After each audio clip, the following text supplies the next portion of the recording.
17.5 साल की उम्र च इन्ना मशहूर करता कि सोचा नहीं सी जिंदगी च कदे। फिर मैं बाद दे विच ये सोचा कि मेरी आवाज़ नूं किहने मशहूर कीता है, तुसीं लोकां ने। मेरे चेहरे नूं किहने मशहूर कीता है, तुसीं लोकां ने।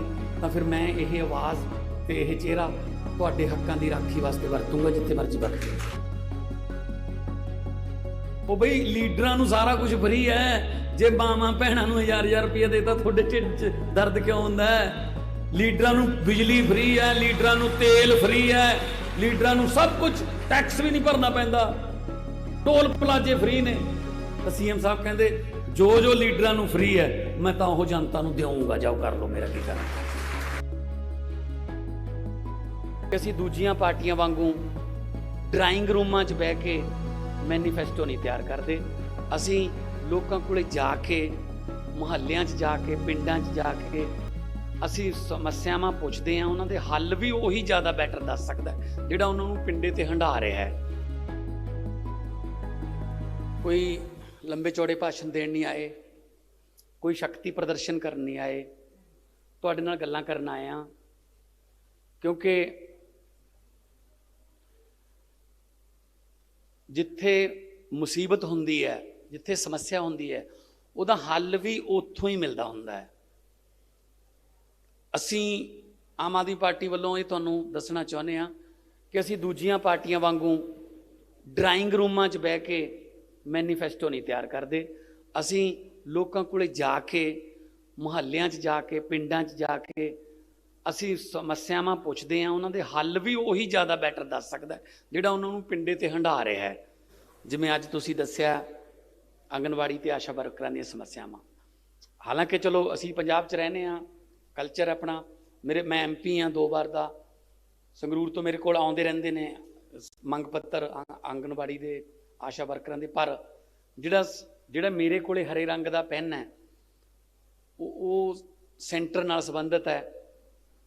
ਤੇ ਜੇ ਕਿਤੇ ਪੰਜਾਬ ਨਾਲ ਸੰਬੰਧਿਤ ਹਰੇ ਰੰਗ ਦੇ ਪੈਨ ਸਾਡੇ ਹੱਥ 'ਚ ਆਉਣਗੇ ਤਾਂ ਮੈਂ ਤੁਹਾਨੂੰ ਇਹ ਯਕੀਨ ਦਿਵਾਉਣਾ ਕਿ ਉਹ ਹਰੇ ਰੰਗ ਦੇ ਪੈਨ ਤੁਹਾਡੇ ਹੱਕ 'ਚ ਚੱਲਣਗੇ। ਜਿਵੇਂ ਦਿੱਲੀ 'ਚ ਹੋਇਆ, ਦਿੱਲੀ 'ਚ ਇੱਕ ਮੌਕਾ ਦਿੱਤਾ ਗਿਆ ਆਮ ਆਦਮੀ ਪਾਰਟੀ ਨੂੰ ਤੇ ਇੰਨੇ ਵਧੀਆ ਕੰਮ ਕੀਤੇ ਕਿ ਦੂਜੀਆਂ ਪਾਰਟੀਆਂ ਨੂੰ ਲੋਕ ਭੁੱਲ ਗਏ।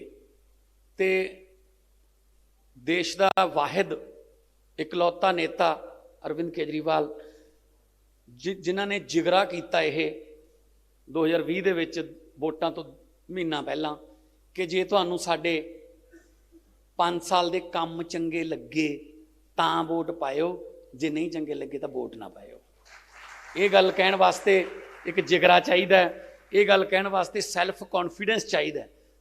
ਤੇ ਲੋਕਾਂ ਨੇ ਬਿਲਕੁਲ ਇਹਨਾਂ ਦੀ ਗੱਲ ਨੂੰ ਕਬੂਲਿਆ ਤੇ ਵੋਟਾਂ ਪਾਈਆਂ। ਇਹਦਾ ਮਤਲਬ ਉਹਨਾਂ ਨੇ ਕੰਮ ਕੀਤੇ ਸੀ। ਬਾਕੀ ਪਾਰਟੀਆਂ ਧਰਮ ਦੇ ਨਾਂ ਤੇ, ਨਫ਼ਰਤ ਦੀ ਰਾਜਨੀਤੀ ਦੇ ਨਾਂ ਤੇ ਲੜ ਰਹੀਆਂ ਸੀ। ਅਸੀਂ ਸਕੂਲਾਂ ਦੇ ਨਾਂ ਤੇ, ਹਸਪਤਾਲਾਂ ਦੇ ਨਾਂ ਤੇ, ਬਿਜਲੀ ਦੇ ਨਾਂ ਤੇ, ਪਾਣੀ ਦੇ ਨਾਂ ਤੇ ਲੜ ਰਹੇ ਸੀ। ਤਾਂ ਲੋਕਾਂ ਨੇ ਦੱਸਤਾ, ਦਿੱਲੀ ਦੇ ਲੋਕਾਂ ਨੇ, ਪੜ੍ਹੇ ਲਿਖੇ ਲੋਕ ਨੇ, ਕਿ ਅਸੀਂ ਨਫ਼ਰਤ ਦੀ ਰਾਜਨੀਤੀ ਦੇ ਪਿੱਛੇ ਨਹੀਂ ਜਾਣਾ, ਅਸੀਂ ਵਿਕਾਸ ਦੀ ਰਾਜਨੀਤੀ ਦੇ ਪਿੱਛੇ ਜਾਵਾਂਗੇ। ਸੋ ਮੇਰੇ ਕੋਲੇ ਬਹੁਤ ਸਾਰੇ ਮੰਗ ਪੱਤਰ ਆਉਂਦੇ ਰਹਿੰਦੇ ਆ। ਮੈਨੂੰ ਪਤਾ ਹੈ ਜਿਹੜੀਆਂ ਸਮੱਸਿਆਵਾਂ, ਮੈਨੂੰ ਇਹ ਵੀ ਪਤਾ ਤੁਹਾਡੇ ਤੋਂ ਸਰਕਾਰਾਂ ਕਿਹੜਾ ਪ੍ਰਚਾਰ ਕਰਾਉਂਦੀਆਂ ਨੇ। ਜਿਸ ਤਰ੍ਹਾਂ ਭੈਣ ਨੇ ਕਿਹਾ ਕਿ ਗਰਮੀਆਂ ਦੀਆਂ ਛੁੱਟੀਆਂ ਵੇਲੇ ਸਕੂਲ ਬੰਦ ਹੁੰਦੇ ਨੇ, ਪਰ ਤੁਹਾਡੀਆਂ ਡਿਊਟੀਆਂ ਲੱਗੀਆਂ ਹੁੰਦੀਆਂ ਨੇ ਸਰਕਾਰ ਦੀ ਆਹ ਸਕੀਮ ਨੂੰ ਲੋਕਾਂ ਤੱਕ ਪਹੁੰਚਾਓ, ਸਰਕਾਰ ਦੀ ਆਹ ਸਕੀਮ ਨੂੰ ਲੋਕਾਂ ਨੂੰ ਦੱਸੋ। ਮੈਨੂੰ ਇਸ ਗੱਲ ਦਾ ਪਤਾ ਹੈ। ਸੋ ਤੁਸੀਂ ਇੱਥੇ ਪਹੁੰਚੇ ਹੋ, ਆਪਣੀਆਂ ਸਮੱਸਿਆਵਾਂ ਦੱਸੀਆਂ ਨੇ, ਅਸੀਂ ਤੁਹਾਡੇ ਧੰਨਵਾਦੀ ਹਾਂ। 70 ਸਾਲ ਹੋ ਗਏ, 5-5 ਸਾਲ ਦੀਆਂ ਵਾਰੀਆਂ ਬੰਨ੍ਹ ਕੇ ਸਾਨੂੰ ਲੁੱਟਿਆ ਜਾ ਰਿਹਾ ਹੈ। ਅੰਗਰੇਜ਼ ਇਕੱਠੇ 200 ਸਾਲ ਲੁੱਟ ਗਏ ਸੀ ਤੇ ਆ ਸਾਡੇ ਵਾਲੇ ਆਪਣੇ ਇਹ ਸਾਨੂੰ 5-5 ਸਾਲ ਦੀਆਂ ਕਿਸ਼ਤਾਂ 'ਚ ਲੁੱਟਦੇ ਆ। ਵਾਅਦੇ ਬਹੁਤ ਵੱਡੇ ਵੱਡੇ ਕਰਦੇ ਆ, ਪਰ ਦੁੱਖ ਉਦੋਂ ਹੁੰਦਾ ਜਦੋਂ ਸਾਡੀਆਂ ਧੀਆਂ ਭੈਣਾਂ ਉਹਨਾਂ ਨੂੰ ਸੜਕ ਤੇ ਧੂ ਕੇ ਕੁੱਟਿਆ ਜਾਂਦਾ ਹੈ, ਲਹੂ ਲਹਾਨ ਕੀਤਾ ਜਾਂਦਾ ਹੈ। ਜਿਸ ਤਰ੍ਹਾਂ ਕਿ ਦੱਸਿਆ ਗਿਆ ਕਿ ਉਹ ਜਿਹੜੀ ਪ੍ਰਧਾਨ ਹੈ ਉਹ ਜ਼ਖਮੀ ਹਾਲਤ 'ਚ ਹੈ ਕਿਉਂਕਿ ਲਾਠੀ ਚਾਰਜ, ਔਰ ਲਾਠੀ ਚਾਰਜ ਵੀ सीएम साहब मेल पुलिसमैन करते, मैन हैंडलिंग, लेडीज़ नू मेल पुलिसमैन। ਹਾਲਾਂਕਿ ਮੈਂ ਨਹੀਂ ਕਹਿੰਦਾ ਕਿ ਪੁਲਿਸ ਵਾਲੇ ਉਹਨਾਂ ਦਾ ਆਰਡਰ ਨੇ, ਉਹਨਾਂ ਦਾ ਨਿਭਾਉਣੇ ਨੇ, ਪਰ ਇਹਦਾ ਮਤਲਬ ਇਹ ਥੋੜੀ ਹੈ। ਔਰ ਕਈ ਵਾਰੀ ਪੁਲਿਸ ਵਾਲੇ ਵੀ ਮਿਲਦੇ ਨੇ, ਉਹ ਵੀ ਕਹਿੰਦੇ ਨੇ, ਕਹਿੰਦੇ ਸਾਥੋਂ ਇਹੋ ਜਿਹੇ ਕੰਮ ਕਰਾਉਂਦੇ ਨੇ, ਸਾਨੂੰ ਆਰਡਰ ਜਦੋਂ ਦਿੰਦੇ ਨੇ ਵੀ ਕਿਸਾਨਾਂ ਨੂੰ ਕੁੱਟ ਦਿਓ, ਡਾਕਟਰਾਂ ਨੂੰ ਕੁੱਟ ਦਿਓ, ਨਰਸਾਂ ਨੂੰ ਕੁੱਟ ਦਿਓ, ਆਸ਼ਾ ਵਰਕਰਾਂ ਨੂੰ ਕੁੱਟ ਦਿਓ, ਆਂਗਣਵਾੜੀ ਵਾਲਿਆਂ ਨੂੰ ਕੁੱਟ ਦਿਓ, ਤਾਂ ਸਾਡਾ ਕਹਿੰਦੇ ਸੱਚੇ ਦਿਲੋਂ ਸਾਡਾ ਰੋਣਾ ਨਿਕਲ ਜਾਂਦਾ। ਫਿਰ ਸਾਡੀਆਂ ਧੀਆਂ ਭੈਣਾਂ ਨੇ ਯਾਰ, ਸਾਨੂੰ ਆਰਡਰ ਦਿੰਦੇ ਹੋ ਤਾਂ ਸਾਥੋਂ ਤੁਸੀਂ ਕਟਵਾਉਂਦੇ ਹੋ। ਇਸ ਕੰਮ ਵਾਸਤੇ ਸਰਕਾਰਾਂ ਤਾਂ ਨਹੀਂ ਬਣਾਉਂਦੇ ਆਪਾਂ ਕਿ ਉਹ ਸਾਨੂੰ ਕੁੱਟਣ। ਬਹਿ ਕੇ ਗੱਲ ਕਰੋ, ਟੇਬਲ ਤੇ ਬਹਿ ਕੇ, ਵੱਡੀਆਂ ਤੋਂ ਵੱਡੇ ਮਸਲੇ ਦੁਨੀਆ ਭਰ ਦੇ ਟੇਬਲ ਤੇ ਬਹਿ ਕੇ ਹੱਲ ਹੁੰਦੇ ਨੇ, ਨਹੀਂ ਬਹਿੰਦੇ। ਇਸੇ ਕਰਕੇ ਤੁਸੀਂ ਅੱਜ ਇੱਥੇ ਪਹੁੰਚੇ ਹੋ। ਸੋ ਅਸੀਂ ਤਾਂ ਬਾਣੀ 'ਚ ਲਿਖਿਆ, ਸੋ ਕਿਉ ਮੰਦਾ ਆਖੀਏ ਜਿਤ ਜੰਮੇ ਰਾਜਾਨ, ਬਾਬਾ ਨਾਨਕ ਜੀ ਨੇ ਲਿਖਿਆ। ਅੱਜ ਸ਼ਹੀਦੀ ਹਫ਼ਤਾ ਚੱਲ ਰਿਹਾ ਹੈ।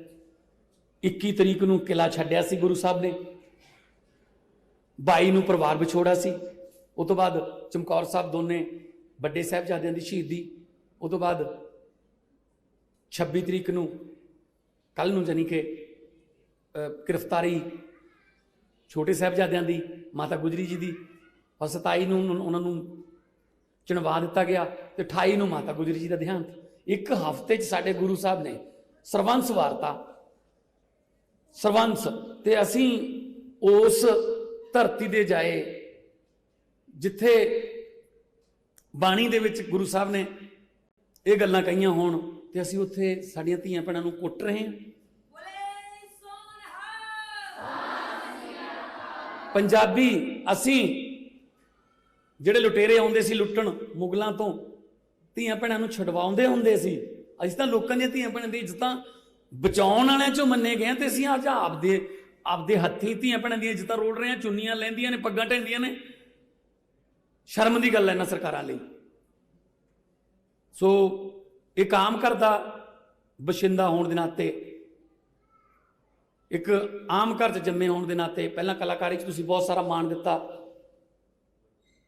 17.5 ਸਾਲ ਦੀ ਉਮਰ 'ਚ ਇੰਨਾ ਮਸ਼ਹੂਰ ਕਰਤਾ ਕਿ ਸੋਚਿਆ ਨਹੀਂ ਸੀ ਜ਼ਿੰਦਗੀ 'ਚ ਕਦੇ। ਫਿਰ ਮੈਂ ਬਾਅਦ ਦੇ ਵਿੱਚ ਇਹ ਸੋਚਿਆ ਕਿ ਮੇਰੀ ਆਵਾਜ਼ ਨੂੰ ਕਿਹਨੇ ਮਸ਼ਹੂਰ ਕੀਤਾ ਹੈ? ਤੁਸੀਂ ਲੋਕਾਂ ਨੇ। ਮੇਰੇ ਚਿਹਰੇ ਨੂੰ ਕਿਹਨੇ ਮਸ਼ਹੂਰ ਕੀਤਾ ਹੈ? ਤੁਸੀਂ ਲੋਕਾਂ ਨੇ। ਤਾਂ ਫਿਰ ਮੈਂ ਇਹ ਆਵਾਜ਼ ਤੇ ਇਹ ਚਿਹਰਾ ਤੁਹਾਡੇ ਹੱਕਾਂ ਦੀ ਰਾਖੀ ਵਾਸਤੇ ਵਰਤੂੰਗਾ, ਜਿੱਥੇ ਮਰਜ਼ੀ ਵਰਤੂੰ। ਔਰ ਸੀਐਮ ਸਾਹਿਬ ਨੇ ਅਨਾਉਂਸ ਕੀਤਾ ਜਦੋਂ ਤੀਜੀ ਗਰੰਟੀ 'ਚ, ਕਿਵੇਂ ਪਾਰਟੀਆਂ ਟੁੱਟ ਕੇ ਪੈ ਗਈਆਂ ਸਾਨੂੰ। ਨਾ ਜੀ, ਇਹ ਤਾਂ ਲਟਾਈ ਜਾਂਦਾ ਕੇਜਰੀਵਾਲ, ਤਾਂ ਇਹ ਹਜ਼ਾਰ ਰੁਪਏ ਕਿੱਥੋਂ ਦੇ ਦੂਗਾ ਲੇਡੀਜ਼ ਨੂੰ, ਪੈਸਾ ਕਿੱਥੋਂ ਆਊਗਾ? ਹੱਦ ਹੈ। ਉਹ ਬਈ ਲੀਡਰਾਂ ਨੂੰ ਸਾਰਾ ਕੁਝ ਫਰੀ ਹੈ। ਜੇ ਮਾਵਾਂ ਭੈਣਾਂ ਨੂੰ ਹਜ਼ਾਰ ਰੁਪਏ ਦੇਤਾ, ਤੁਹਾਡੇ ਢਿੱਡ 'ਚ ਦਰਦ ਕਿਉਂ ਹੁੰਦਾ ਹੈ? ਲੀਡਰਾਂ ਨੂੰ ਬਿਜਲੀ ਫਰੀ ਹੈ, ਲੀਡਰਾਂ ਨੂੰ ਤੇਲ ਫਰੀ ਹੈ, ਲੀਡਰਾਂ ਨੂੰ ਸਭ ਕੁਝ, ਟੈਕਸ ਵੀ ਨਹੀਂ ਭਰਨਾ ਪੈਂਦਾ, ਟੋਲ ਪਲਾਜ਼ੇ ਫਰੀ ਨੇ। ਤਾਂ ਸੀਐਮ ਸਾਹਿਬ ਕਹਿੰਦੇ ਜੋ ਲੀਡਰਾਂ ਨੂੰ ਫਰੀ ਹੈ ਮੈਂ ਤਾਂ ਉਹ ਜਨਤਾ ਨੂੰ ਦੇਵਾਂਗਾ, ਜਾਓ ਕਰ ਲਓ, ਮੇਰਾ ਕੀ ਕਰਨਾ। ਨੀਅਤ ਸਾਫ਼ ਹੋਵੇ, ਪੈਸਾ ਆ ਜਾਂਦਾ। ਦਿੱਲੀ ਦੇ ਵਿੱਚ ਬਿਜਲੀ 73% ਘਰਾਂ ਨੂੰ ਬਿਜਲੀ ਦਾ ਬਿੱਲ ਜ਼ੀਰੋ ਆਉਂਦਾ ਜੀ। ਦਿੱਲੀ ਦੇ ਵਿੱਚ 20,000 ਲੀਟਰ ਪਾਣੀ ਫ੍ਰੀ ਹੈ। ਦਿੱਲੀ ਦੇ ਵਿੱਚ ਕੋਈ ਬਜ਼ੁਰਗ ਬਿਮਾਰ ਹੋ ਜੇ, ਕੋਈ ਬਿਮਾਰੀ ਹੋ ਜੇ, ਪੈਰਾਸੀਟਾਮੋਲ ਦੀ ਗੋਲੀ ਤੋਂ ਲੈ ਕੇ 50 ਲੱਖ ਦੇ 60 ਲੱਖ ਦੇ ਆਪਰੇਸ਼ਨ ਬਿਲਕੁਲ ਫ੍ਰੀ ਨੇ। ਇਹਦੇ ਵਿੱਚ ਇਹ ਨਹੀਂ ਹੈਗਾ ਕਿ BPL ਕਾਰਡ ਵਾਲੇ ਨੇ ਜਾਂ ਲਾਲ ਕਾਰਡ ਵਾਲੇ, ਨਾ, ਸਾਰਿਆਂ ਨੂੰ ਫ੍ਰੀ ਨੇ। ਪਰ ਦਿੱਲੀ ਦੇ ਉੱਤੇ 1 ਰੁਪਿਆ ਕਰਜ਼ਾ ਵੀ ਨਹੀਂ ਚੜਨ ਦਿੱਤਾ। ਇਹ ਨਹੀਂ ਹੈਗਾ ਕਰਜ਼ਾ ਲੈ ਕੇ ਉਹ ਸਹੂਲਤਾਂ ਦੇਤੀਆਂ। ਲੀਕੇਜ ਬੰਦ ਕੀਤੀ ਹੈ, ਭ੍ਰਿਸ਼ਟਾਚਾਰ ਬੰਦ ਕੀਤਾ ਹੈ। ਜਿਹੜੇ ਓਵਰਬ੍ਰਿਜ 350 ਕਰੋੜ 'ਚ ਬਣਾਉਣ ਦੇ ਅੰਦਾਜ਼ੇ ਲਾਏ ਹੋਏ ਸੀ, ਉਹ 200 ਕਰੋੜ 'ਚ ਬਣਾ ਕੇ ਜਿਹੜਾ ਪੈਸਾ ਬਚਿਆ ਉਹਦੇ ਨਾਲ ਇਲਾਜ ਫ੍ਰੀ ਕਰਤਾ। ਇਹ ਮੁਫਤਖੋਰੀ ਥੋੜੀ ਹੈ। ਬਾਹਰਲੇ ਮੁਲਕਾਂ 'ਚ ਇਹਨੂੰ ਸੋਸ਼ਲ ਸਿਕਿਉਰਿਟੀ ਕਹਿੰਦੇ ਨੇ। ਕਿ ਅਸੀਂ ਵੀ ਤੁਹਾਨੂੰ ਸੋਸ਼ਲ ਸਿਕਿਉਰਿਟੀ ਦੇ ਸਕਦੇ ਬਈ? ਤੁਹਾਡੇ ਟੈਕਸ ਦਾ ਪੈਸਾ ਅਸੀਂ ਬਚਾ ਕੇ ਨਾਲੇ ਤਾਂ ਖਜ਼ਾਨਾ ਭਰਾਂਗੇ, ਨਾਲੇ ਤੁਹਾਨੂੰ ਵਾਪਸ ਦੇਵਾਂਗੇ। ਤਾਂ ਤੁਸੀਂ ਦੁੱਗਣਾ ਟੈਕਸ ਦਿਓਗੇ ਅਗਲੀ ਵਾਰ, ਜਦੋਂ ਤੁਹਾਨੂੰ ਯਕੀਨ ਹੋ ਗਿਆ ਕਿ ਹਾਂ ਇਹ ਟੈਕਸ ਸਕੂਲਾਂ ਦੇ ਰੂਪ 'ਚ, ਇਹ ਟੈਕਸ ਸਾਡੀਆਂ ਤਨਖਾਹਾਂ ਦੇ ਰੂਪ 'ਚ, ਇਹ ਟੈਕਸ ਸਾਨੂੰ ਭੱਤਿਆਂ ਦੇ ਰੂਪ 'ਚ, ਇਹ ਟੈਕਸ ਸਾਨੂੰ ਕਾਲਜਾਂ, ਸੜਕਾਂ ਜਾਂ ਇਨਫਰਾਸਟ੍ਰਕਚਰ ਦੇ ਰੂਪ 'ਚ ਸਾਡੇ ਤੇ ਵਾਪਸ ਆਊਗਾ, ਤਾਂ ਤੁਸੀਂ ਟੈਕਸ ਭਰੋਗੇ। ਹੁਣ ਆਪਾਂ ਨੂੰ ਯਕੀਨ ਹੀ ਹੈ ਨਹੀਂ ਇਹਨਾਂ ਤੇ। ਆਪਾਂ ਨੂੰ ਲੱਗਦਾ ਵੀ ਘੱਟ ਤੋਂ ਘੱਟ ਭਰੋ ਜਾ ਰਹੇ, ਤਾਂ ਇਹਨਾਂ ਦੇ ਢਿੱਡ 'ਚ ਜਾਊਗਾ। ਉਹ ਜਾਂਦਾ ਵੀ ਹੈ। ਖਜ਼ਾਨਾ ਖਾਲੀ ਕਿਹਨੇ ਕਰਤਾ? ਖਜ਼ਾਨਾ ਖਾਲੀ लोग तो टैक्स देंगे ने, ना कोई स्कूल बनाया, ना कोई मुलाजम पक्का किया, ना किसी तनख्वाह बढ़ाई है, खजाना किवें खाली हो गया। सो इन्हां ते यकीन नहीं रहा, लीडरां ते इन्ना ज़्यादा बेभरोसगी हो गई। सीएम साहब, मैं किसी CD च स्टायर किया सीगा कि लीडरां ते यकीन करनों हट गए लोग। अपने देश के 30-40 ਵੱਡੇ लीडरां ने फैसला किया कि एक लग्जरी बस लैके मनाली के दौरे पर जाने, गनमैन नाल नहीं लेने, गनमैन जिहड़े ने सिक्योरिटी उस सड़क पर ला देंगे सिविल च। 30-40 लीडर अपने दिल्ली तो तुर पे मनाली वास्ते। जो अंबाले तो बाद राजपुरे एंटर होए तो एक खड्डे दे विच बस पलट गई। बस पलट गई, उत्थे किसान कोई खेतों च किसान काम करी जांदा सी, उन्हें उपर मिट्टी पाती। मिट्टी पाती, सिक्योरिटी नूं चिंता लगी, बस एक पॉइंट तो दूसरे पॉइंट तक नहीं पहुंची। सर्च करना शुरू किया, उसे किसान तो पूछया कि इस कलर की तो इस नंबर की एक बस सी, तुम देखी है? वो कहना हाँ देखी है, यहाँ खड्डे में पलट गई थी। कहते अब कहाँ गई? कहते मैंने ऊपर मिट्टी डाल दी। कहते इसका मतलब उसमें सवार सभी नेता मर गए थे? तो किसान ने कहा सभी नहीं मरे थे, अभी 15-20 चिल्ला रहे थे, शोर मचा रहे थे कि हम अभी जिंदा हैं, हमें बाहर निकालो। मैंने सोचा नेता हैं, झूठ ही बोल रहे होंगे, मिट्टी डालो। आ यकीन है सर कि जो ये कहते हैं कि असीं जिंदा लोग, कहते नहीं झूठ बोल रहा होगा, जिंदा नहीं। इन्होंने जिहड़ा आपदा इमेज बना लिया। पर हाँ, हुण ईमानदारी का नवा पुंज, हुण अरविंद केजरीवाल जी ने आम आदमी पार्टी बना के ये दसता कि किसी ते यकीन किया भी जा सकता है, कि किसी ते यकीन किया भी जा सकता है। सो इस करके एक मौका मंग रहे हैं असीं, एक मौका ईमानदारी नूं दे दिओ, तुहाडीआं सारियां समस्यावां हल हो जाणगीआं। सो मैं बहुत बहुत धन्नवाद करदा तुहाडा। आपां तां मिलदे ही रहने, आपां वध तो वध जिहड़ा समां बोलण दा ते दिल्ली दे आंगनवाड़ी आशा वर्करां दा बारे विचार करन दा आपां CM साहब नूं मौका दईए। मैं बेनती करूँगा अरविंद केजरीवाल साहब प्लीज़ आके मावां भैणां नाल संवाद करो।